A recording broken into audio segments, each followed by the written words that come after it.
What's going on, guys? My name is Fat Bento, and today we're going to be talking about the newest event in Blade & Soul, and that is the Soul Boost event. We're going to talk about all the great things it does, and how easy it is to complete, and how you can gear your characters rather quickly in 2022.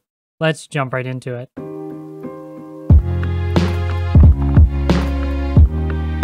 So today we are here on my Soul Fighter, and she is pretty much fresh out of the story. I actually completed the story with her on the day the patch came out, so a little over a week ago. And with the Soul Boost event, she has already got so much great gear. If you don't know what the Soul Boost event is, it is basically a bunch of challenges that give you amazing rewards when you complete them. To view these challenges, all you have to do is come down here to the Soul Boost button to the left of your daily challenge. On the left, you will see the challenges themselves, and on the right, you will see your rewards. And the XP to get to the next level is up in the top middle. As you can see, the challenges are divided into 4 stages, and you have to complete a certain amount on a stage in order to unlock the next one. But you don't have to have the stage unlocked in order to complete the challenge itself.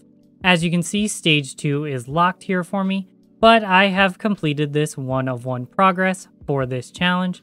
I just don't get the XP until I have this stage unlocked. It is worth noting that it looks like you do need to complete every single challenge if you want to unlock all the rewards all the way to level 66. So let's take a deeper look at each of these stages and see just how hard it is to complete them all. Stage 1 probably has the easiest quest to complete. It just includes doing Koldrak's Lair, this Prime Weld Totality quest, which we'll talk about in a moment, and logging in for a certain amount of days. This Prime Weld Totality quest is probably the worst of the 3, and that is just because you have to AFK in the Prime Weld in order to get 200 kills in each zone. If you don't have the Prime Weld unlocked, you're just going to need to go into your quest menu and scroll down to the Call from the Realms section. And there's this quest called Into the Prime Weld. All you gotta do is it's gonna take you to Zyway, and then it'll take you to the Prime Weld. And once you get there, in this same section, you should be able to find this Prime Weld Totality quest. From my experience, it takes about an hour and a half to 2 hours to get the 800 kills you need for the quest, so I recommend getting this out of the way as soon as possible, because no one likes to AFK in the game. This is a daily quest, but it does not show up in the daily challenge menu, but you need to complete it 7 times in order to get all the XP from this stage. I personally don't like watching my character just kill things without me doing anything, so I'm getting it out of the way as soon as possible on all my characters. The challenges in stage 2 are focused on only 2 things. That is the Aerodrome Dungeon and your daily challenge. The Aerodrome ones are really simple. You just have to do a successful attack on a boss in the dungeon up through stage 10 or higher. On this character, I've only done Aerodrome stage 1, but stage 10 is really easy to complete, so this should be really simple to get out of the way. And if I remember correctly, you can just do stage 10 and you get this successful attack for everything under it. The more difficult part of stage 2 is the daily challenge quest, because it asks you to complete 7 daily challenges. This is particularly annoying and frustrating because on NA and EU, you are only rewarded for 5 daily challenges. And once you claim your 5 daily challenges, this button goes away, so the only way to look at your daily challenges is by going through your weeklies, and if you have done your weekly challenge already, you just can't see it at all for the rest of the day. Which isn't too bad, just remember not to claim this until you've done 7. Or you can just remember the 4 heroic dungeons that rotate every day, and add Aerodrome, Substratum, and Koldrak's Lair on top of it. You will have to do 7 daily challenges for 21 days in order to get all the XP from stage 2, which 3 weeks isn't that bad at all, considering you have until June to complete this entire thing. Stage 3 also has to do with your daily challenges, but this particularly is the amount of times you've completed the heroic dungeon quest. As we scroll down through this, you can see it includes everything from Forest of Echoes down to Sandstorm Temple. And you'll need to do each of these dungeons for 21 days total in order to complete all the XP for stage 3. The final stage, stage 4, has challenges for your solo dungeons as well as your weekly dungeons. This includes Circle of Sundering, Den of the Ancients, Spectral Shrine, Hall of the Keeper, Hall of the Templar, Titan's Chamber, Botany Center, Silver Steel Lab, and Twisted Serpent Stronghold. For the solo dungeons, to get the max XP, you're going to need to do each of them 21 times for the event. For the weekly dungeons, it's only completing them 3 times each. For the most part, these challenges are pretty easy to complete, and you can just complete most of them by playing the game like you normally do.